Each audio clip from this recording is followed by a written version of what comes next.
So over the last couple of days, Sony has released a new camera, the Sony ZV-E1, and it's caused quite a bit of controversy in the camera community. Is this a big step forward for Sony, or is it kind of a frustrating step back? So personally, I think this is a really interesting camera. I think it's interestingly placed for the price. And the first thing, when we look at the press release that Sony made, I think they make it very clear who this camera is targeted at. And that is video creators, content creators, for YouTubers, for TikTok, Reels, stories, all that kind of stuff. That's kind of what this camera is designed for. I've seen a lot of people online say that this is just a budget FX3, and I can see a case for that, but this camera is not trying to compete with the FX3, as they have two totally different target audiences. So I think that's important to get from the start. This is not designed for professional wedding photographers. This is not for commercial makers or documentary filmmakers. This is for content creators, and it is designed to sort of fill that role. So you got to keep that in mind when we go through the specs and kind of the features that it has. The interesting thing about this one though is the price, because inside of this camera is an FX3 sensor, or the A7S3 sensor, which is a phenomenal sensor. I don't think we can really argue whether it's a good sensor or not. It can produce a fantastic image. So let's talk about that real quick. Okay, the sensor and the body. I'm just looking at the press release. 12 megapixel sensor, the same one that's in the FX3 and the A7S3. You know, it's got a lot of the same specs as far as video goes.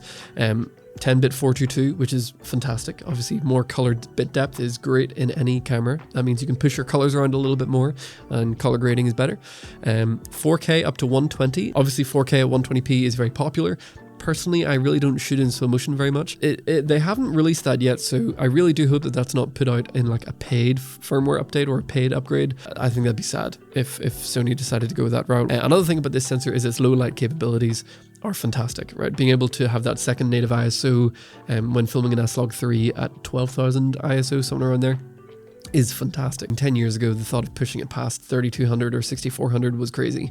So the fact that we can now go up to, it's got a max of 409,600 ISO, that's just crazy. I don't think that's usable footage, but I mean, it's there, you know, so it's better to have it and not need it and all that. That's the sensor. I think that's the biggest win for this camera. Now, the body itself, to me, is kind of like a mixture between a Sony ZV-E10, which is a great little camera for beginners, and an A7C. They might release an A7C too, which I think would be a great move. I love that camera. You're watching the A7C. It's been my favorite YouTube camera up until now. This is the one that's potentially tempting me. That small form factor is really handy when trying to, you know, create content quickly, sort of run and gun situations. So it's going to share a lot of the same features body-wise as a ZV-E10, but with the sensor of an FX3. Next, let's talk about things that I'm pretty excited about. I think there are a few things to do with this camera that make me excited and why I want to have it for my YouTube studio. Again, this isn't going to replace my cinema cameras for professional work, but it might replace my A7C here in the studio. The main thing I look for in a camera, realistically, when talking about the sensor and the image, is actually dynamic range. I'd much rather have higher dynamic range and, you know, no slow motion than bad dynamic range and all the slow motion. So the fact that this camera has 15 stops of latitude or dynamic range is huge. That means when you're running around outside and you're trying to film yourself talking or doing a vlog or whatever you might be doing, having that level of dynamic range is huge because you can't always control the lighting where you're at, right? Clouds will pass in front, sometimes it's really sunny, sometimes it's not. And having the dynamic range to recover the highlights and to push up the shadows, whatever you need to do, is fantastic. That paired with the 10-bit 422, you're able to push around the image a whole lot more than you can with a lot of other Sony cameras or their previous generation of cameras. So that's the main thing for me, is the 15 stops of dynamic range.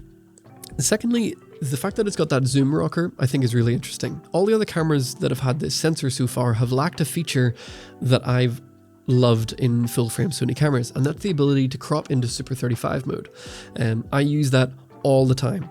Because it turns prime lenses into sort of two prime lenses. A 20mm that you're watching right now can crop into a 30mm. A 50mm can become a 50mm and a 75mm, and it just gives you more variety and usage with your camera. Now, this camera doesn't have the Super 35 option, but it does have a zoom rocker on the front where you can push in to 1.5 times. So it basically accomplishes the same thing, but in a different way, in that you can actually incrementally zoom. So you could have anywhere between 1x zoom to 1.5x zoom, and you can dial in your lens that way. And lastly is maybe just the idea of having a ZV-E10, which is a really fun camera to use, really easy to use, with a full frame sensor and a better battery. I mean, that's my main complaint with the ZV-E10 is the battery life, and obviously full frame is kind of in these days. I don't think it's necessary, but it's in. Having all of the positives of the ZV-E10, but sort of combating a lot of the negatives, is a pretty big deal. But it's not all perfect, right? There's a couple of things that concern me about this camera. It doesn't have an EVF, so if you like using an EVF for photography, this camera just doesn't have one. It does have that interface, like multi-interface hot shoe. I think it'd be really interesting if they made an external EVF. I don't know if that's possible, but I thought it'd be really interesting for them to do that. So that's a bit of a bummer. I like just to have it, just in case, but that's not the end of the world to me. Honestly, the biggest thing that concerns me about this camera is the AI features. Now, I'm not some skeptic about sort of future-proofing, and I don't resent progress in technology at all. The thing that concerns me about the AI features in this camera is that it's going to make new filmmakers lazy.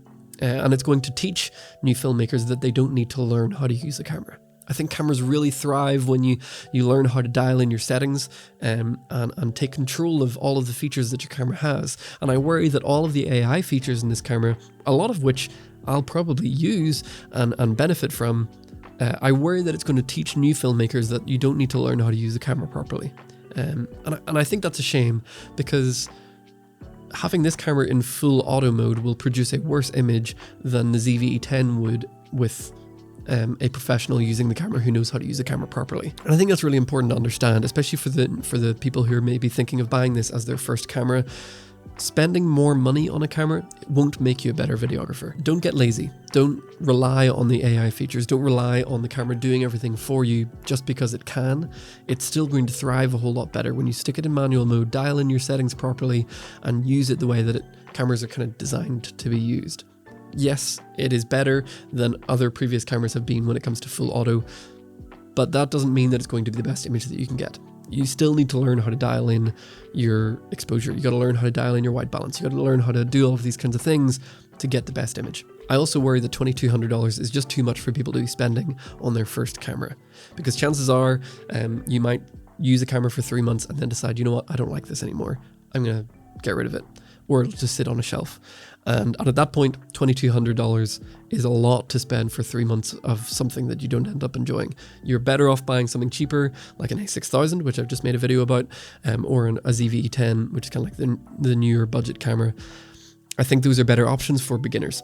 But if you're wanting to graduate from a beginner camera and you want to go full frame, this is probably the camera for you, especially if you're a content creator and you're looking for something to have in a studio or to make TikToks or Reels and something like that. I think this is going to be a great camera. There's no argument that it'll produce a good image. It's got a phenomenal sensor in there that can do a lot of great stuff. But again, it's only going to make a good image if you know how to use it. So those are my thoughts, and I want to know what your thoughts are on this camera. Jump down to the comments, leave a comment down below. Make sure to be kind to each other. Some people hate this camera, some people love it. Be nice, and have a good discussion about whether this is a good step for Sony to make this sort of camera. While you're down there, I'd really appreciate it if you hit the like button if you've enjoyed this content, and maybe even subscribe as we continue to build this channel. I really appreciate all of you for doing so. Thank you so much for watching, and I hope you have a wonderful day.